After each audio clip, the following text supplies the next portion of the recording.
Hello, this is Dom from Black Toad Studios and welcome to episode 10 of the Awakening of the Toadak Dynasty.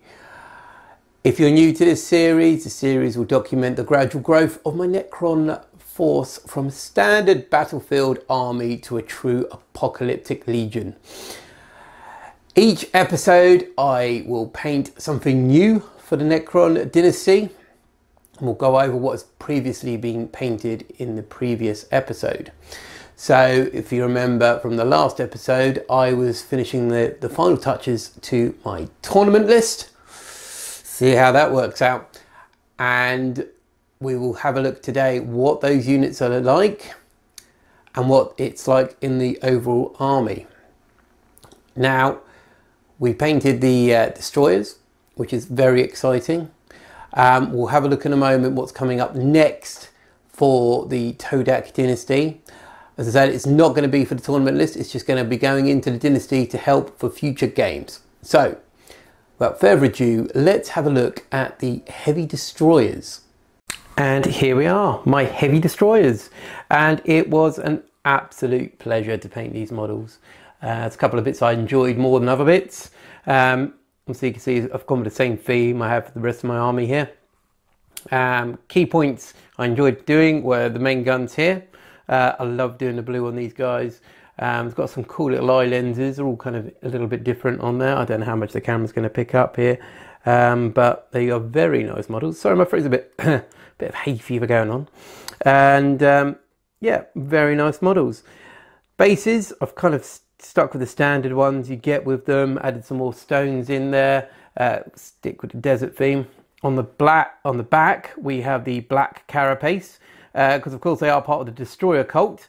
So in the Toadak Dynasty they are the outcasts, and so they are kind of representative here with the black carapace. A blue on the back there shows up really nicely, kind of suited very well to the rest of the army. I'd quite like to get some more of these in the future. They're not hard kits to put together. They're a little bit monopose. You can kind of move the arms around a little bit. I think the thing is with most of these kits, the more confident you get with them, the more you're tempted to move bits about. And I'll probably try with the next slot I get. So just on the engines there, I put a bit of blue kind of effect on the bits down there. Black carapace once again is up here, as well as the body down there. But yeah, they're really nice. I really look forward to getting these in game and seeing what they can do. I think with a couple of stratagems they can turn out quite nicely on the battlefield. Also with a couple of buffing units nearby as well, they could be quite tasty. So yeah, there you go. I think if I got another lot as well, I might do a different loadout, because the bigger guns do look pretty hench. So I'd like to give those a go as well. So without further ado, let's go and have a look at the army I will be taking to the meta events. So here we are, my 2,000 points of Necrons. It's taken me a little while to get this list together fully. Obviously it's not my full collection. However, this is the list I am going to be taking for my meta events tournament. The things that I've painted to get to this point are the ones at the back here. We've got the Doomstalker there, and then we've got the Locust Heavy Destroyers there. So they're the little extra bits I've got done, ready for this event. Also, to be fair, I've probably got at least one of these 20-man squads done as well. So let's run through roughly what I've got here, and let me know what you think, because this is going to be the first time I'm running Necrons at an event. Normally I'm a Chaos or Guard person, but this time we're going to go with Necrons because it's one of my only 9th edition codexes, and I really love the look of this army because it's just coming out so nicely now. So normally I take Mefrit. However, after listening to a podcast, Forge a Narrative, I think it was Adam Camilleri, he suggested Novok, really to boost the combat ability, which is definitely a weak point of these guys down here.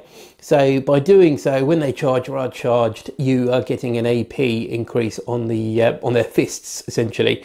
Also, there's a nice little stratagem in there to increase their attacks. So I think with a 20-man squad, that could be quite devastating. So starting here then, we've got a battalion with these two squads with Gauss Reapers. We then have a squad of 5 Immortals over here with Tesla carbines. Now moving back, it's a tournament list. I had to bring in the Nightbringer here, and we're using the Antimatter Meteor, as well as obviously Gaze of Death there, which is the strong one. Moving back, we have got 4 Canoptic Wraiths. So the role of the Canoptic Wraiths is essentially to make this guy get up across the battlefield as well protected as he possibly can. Although, of course, he's got his built-in kind of reduction of damage. It's quite nice to have a few Wraiths with him as well. Moving over, we have got 5 Death Marks. So the Death Marks originally weren't in this list. I'd originally put more Wraiths in. However, with the points drops, I thought it would be quite nice to get these Death Marks in, really, just to get behind the enemy lines and cause a bit of mayhem, probably jump on an objective if they can, and see if they can take on a couple of characters. Over here, now, I love Lichguard. They're such cool models. I love the idea of the narrative on them. And after playing a big squad of 10 against Tom's Death Guard in a previous battle report, I was like, wow, I have got to get these guys into a list. And here they are. So they're essentially going to be bodyguards, and we'll go through what the Overlord has in a moment. But yeah, there we are. And over here, this is one of the models that I had to go and buy before this list, actually, because I just love the look of him.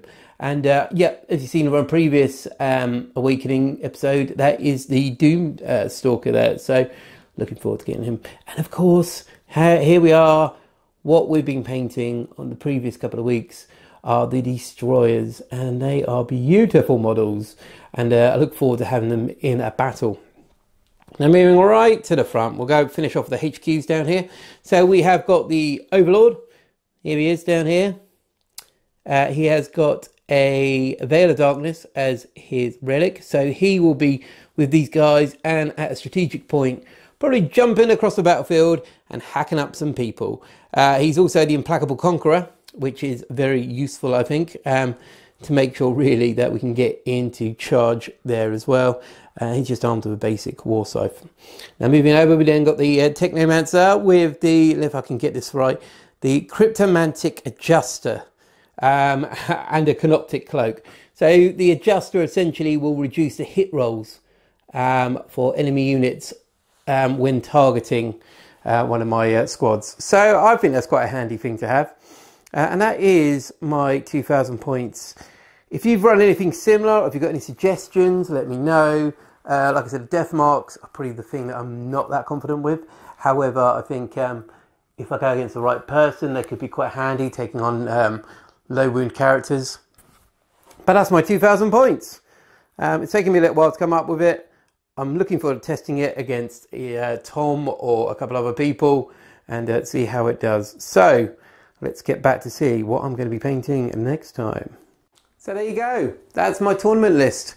I'm really happy how that looks. I'll be putting a couple of pictures up on our Instagram and maybe even something on TikTok in relation to that force. So go and check them out if you haven't already.